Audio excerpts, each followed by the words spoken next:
Have you ever felt like you don't belong? Like at any moment, someone's going to find out you're not good enough and kick you out of somewhere? That's imposter syndrome, which is what we're going to be talking about today. I deal with it myself. So let's talk about what it is and how to stop it from holding you back from pursuing your passions and your next phase in life. Hi, I'm Diane Hatz, and welcome to Hearth Talks, helping women grow, connect, and find purpose, especially through creative expression. So if you've ever struggled with imposter syndrome, this video is for you. So what I'm going to do is I'm going to share my personal experience, some research-backed insights, and stay to the end for some practical strategies to flip the script on imposter syndrome. Imposter syndrome, it's more common than you think. According to a 2020 study by KPMG, around 75% of women executives reported having experienced imposter syndrome at some point in their careers. Even highly accomplished women, leaders, artists, and visionaries, often report feeling like they don't belong.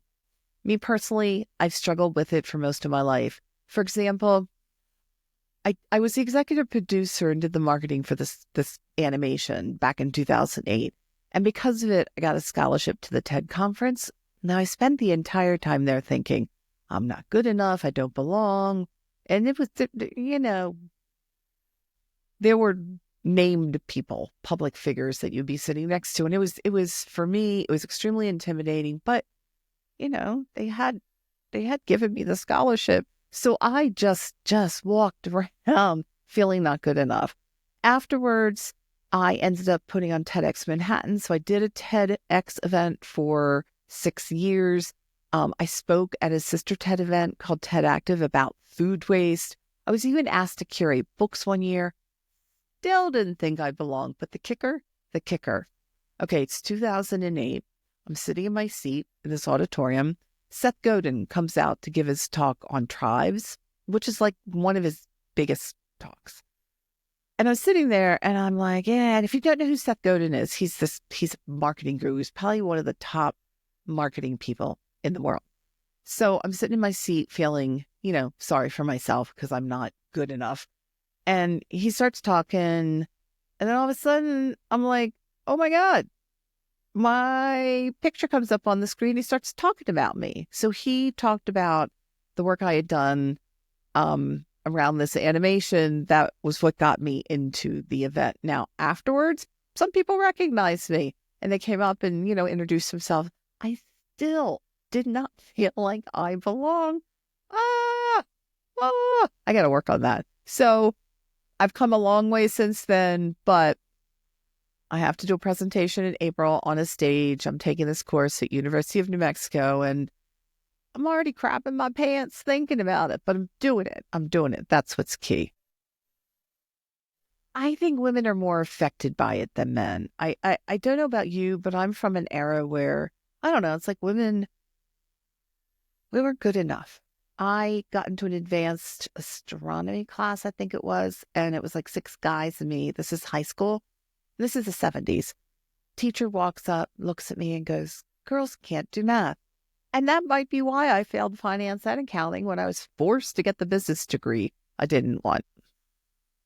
I don't want to underestimate the importance of understanding what imposter syndrome is and finding ways to help you deal with it and just flip it so that if you feel it, you can sort of separate that part of you and laugh at it, because I don't know what else to do. I find it so weird. I know I can do Hearth.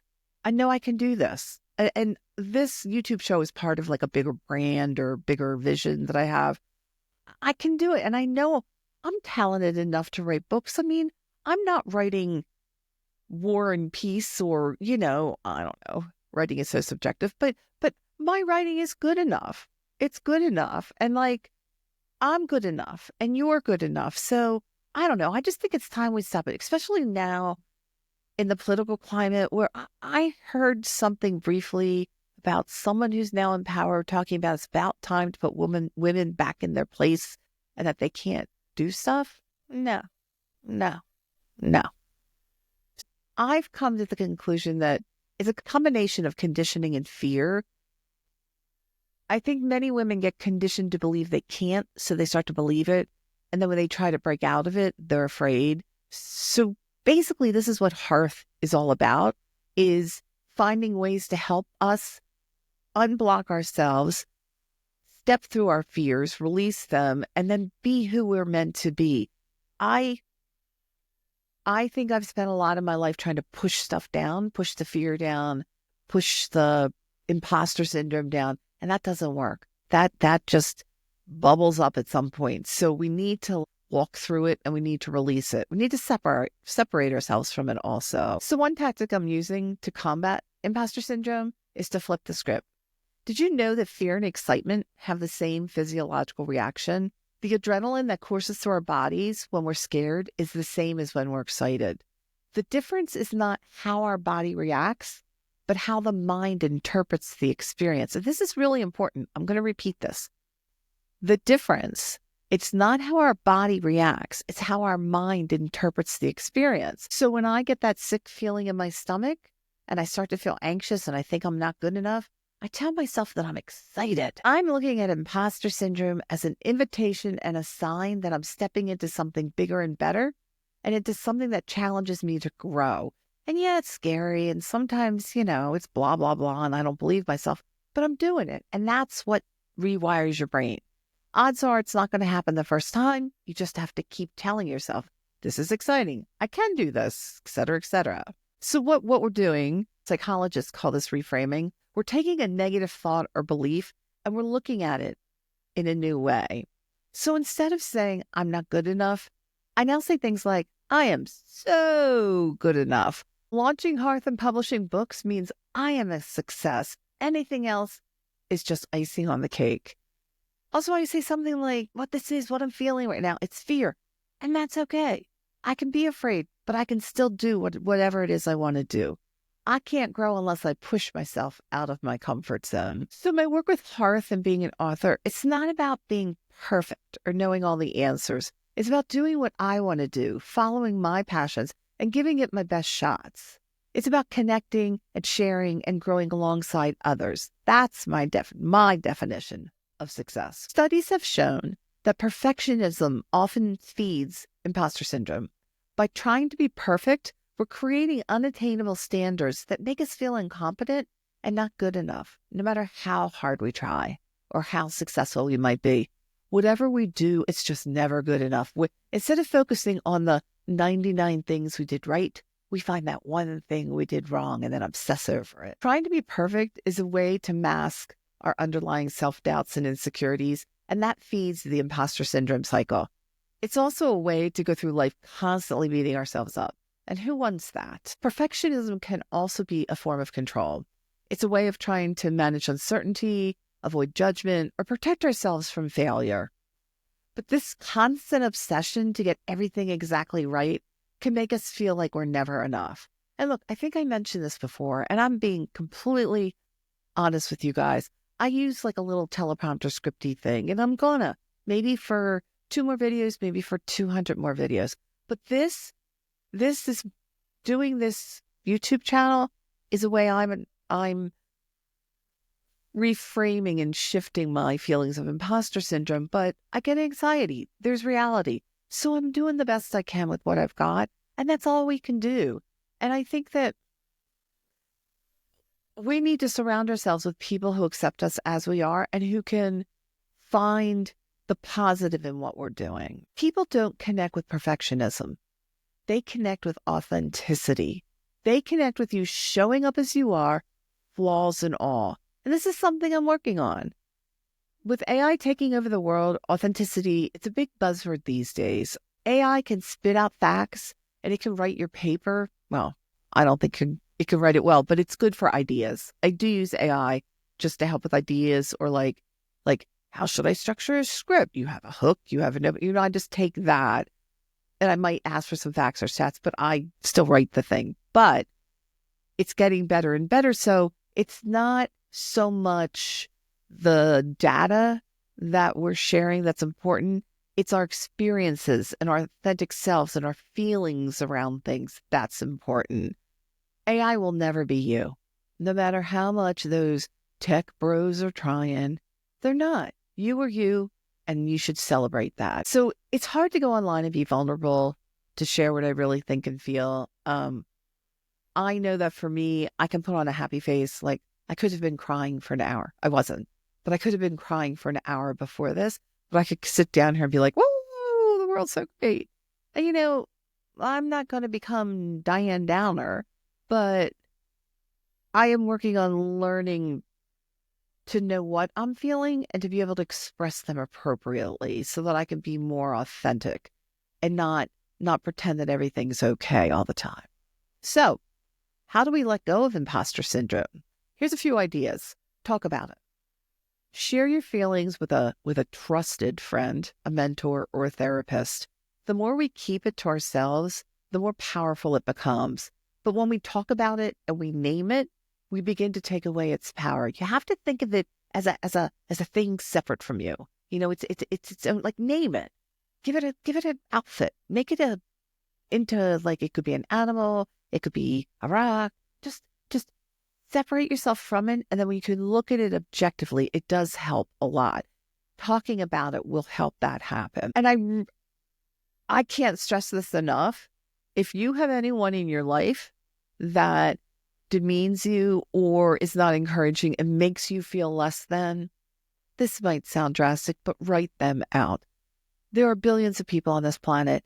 Don't spend the rest of your beautiful life letting other people clip your wings. And that's the key. And I learned this the hard way. As a child, you can't control what happens to you. As an adult, you can. And it's up to us to walk away, to set boundaries. And I'm learning this, but it's up to us to do this ourselves. It's up to us to love ourselves first and have enough self-love to set boundaries and tell people who aren't treating us well to F off, or just don't speak to them again. I am a believer in doing what you can do. I don't think everyone has to be confronted. So, another idea, keep track of your wins. Start a journal, keep a folder, or get like a really pretty box that you like. Jot down achievements or things that you're proud of. You don't have to show anyone. It was really hard for me at first, and it's still can be. I just take everything for granted. But, write it down, put it in the box or in your journal. Give yourself all the encouragement and support you didn't get when you were younger. Why not commit to doing this today, right now? You can work toward the fancy box. Just get like a Tupperware container. And you can also put stuff around your apartment. Like I don't want to say I'm against affirmations. I think they can help, but that's a very small way. But if it helps you to write down, I love you, or damn, you look good today, girl, tape it on your mirror, tape it on your front door. Like, find things that make you feel good and just remind yourself. And that helps a lot. Another thing that can help is to find a mentor. Now, it could be someone in real life, or it can be a public figure. Look for people who've dealt with imposter syndrome, or just someone you genuinely look up to. Brene Brown comes to mind. She's an excellent role model for all of us. Another thing, I know this might sound silly, but high five yourself. Small things matter. So celebrate every win in your life, no matter how small it might seem. Like, if you hate emptying the dishwasher and you do it, go in the bathroom and high five that mirror. You might need to clean it when you're done, but you just high five and don't hurt your hand. But you high five yourself. Get excited. Jump in the air. But do it in front of a mirror at yourself. Another thing you can do is embrace your inner warrior. Put your hands on your hips. I'm going to do it. Put your hands on your hips, throw your chest out. Or what I tend to do is I thrust my arms in there and just go, yes. It could be from deleting, 5,000 of the 10,000 emails that have clogged up my inbox. It doesn't have to be climbing Mount Everest. It could be going for a 20-minute walk when you haven't been outside for 3 days. This helps build confidence in all parts of your life. Another thing you can do, befriend your inner critic. Beating up your inner critic doesn't work. Talk to yourself and remind yourself you're more than worthy simply because you're you. Jot down sayings that resonate with you. I read that Jim Carrey wrote himself a check for $10 million and he stuck it on the mirror. He landed a huge role not long after that and got that amount. Now, I've done the same. And okay, my 10 mil has not arrived yet, but that check reminds me that I am worth it. So do what works for you to make yourself feel better. I think a lot of people, or I can only speak for myself, I kept waiting for someone to save me. And it took many years for me to realize I am the person who's going to save myself and nobody else can. So next, celebrate your journey. I've spent decades working on reframing, looking at what I've done and how I've acted, and I have done some silly things, haven't we all? And I have a lightness and let's say a light laughter around a lot of them now because shame, shame, shame. Shame is a killer. I think when we're looking to pursue a passion and we're looking to unblock a fear, we're looking to express something we haven't before, we're going to need to release shame. And I'm not an expert. I'll try to find people. I'll do a video on it. But why? Why do we put ourselves down? I always wonder, we are good enough. So none of us should feel embarrassed or ashamed for being human. So here's an exercise to help you overcome imposter syndrome. Write down 3 things you once thought were impossible but accomplished. Next to each, write why you deserve that success. If you can't think of a detailed answer, you can just write, because I'm me, because I deserved it, or anything like that. So write them on a slip of paper and tape them on your mirrors, along with those affirmations you're taping. You're going to have you better buy a lot of tape. And just remind yourself you're good enough. This really will help to rewire your brain. So if you've had any accomplishment, if you're proud of anything you've done, but you've been afraid or no one has cared, put it in the comments. Let me know. I care. If you're feeling imposter syndrome right now, please know you're not alone. So many of us experience it. It's a sign that you're growing. So remember, if you feel like you don't belong, congratulate yourself on facing a fear and trying something that scares you. And you don't have to be perfect. You already belong just as you are. People love the quirks and the eccentricities. Cookie cutter, Stepford wife type people, they're no fun to be around. So remember, you're more capable than you think. The fact that you're here, you're listening, you're growing, you're even questioning yourself, that means you care deeply about becoming the best version of yourself. So be proud. I'm proud I got through this video. So I believe the only failure is never trying. It doesn't matter what happens. It's taking the leap and doing that thing that scares you that counts. That's how I feel about by writing books writing books. Wait, pause. I saw this video where you're supposed to have a sponsor each time you put a show out or video out. So today we're sponsored by Whole Healthy Group. Oh, publisher of Rock Gods and Messy Monsters by me and Fallen Spirits by me. 3rd book is getting ready to come out. Okay, so that was my little embarrassing plug. That's hard to do, I know. Thank you for allowing me. So with the writing, with the show, with what I just did, I'm taking a leap of faith. I'm facing fears, and I'm doing what I've always wanted to do. And is it hard? Yeah, I sort of feel like crying right now, but I'm doing it. So the tears are tears of joy. What about you? What do you want out of life? And how are you going to go get it? Just do it, do it, do it. I'm so behind you. If you found this helpful, please feel free to subscribe and leave comments, get in touch. Like, come on, there's a bunch of us trying to figure ourselves out. Let's do it together. Thank you. And until next time, live with joy. Is that hokey? I think that's a little hokey. I'm going to come up with another tagline. Maybe I'll put that on a coffee cup though. I'm rambling.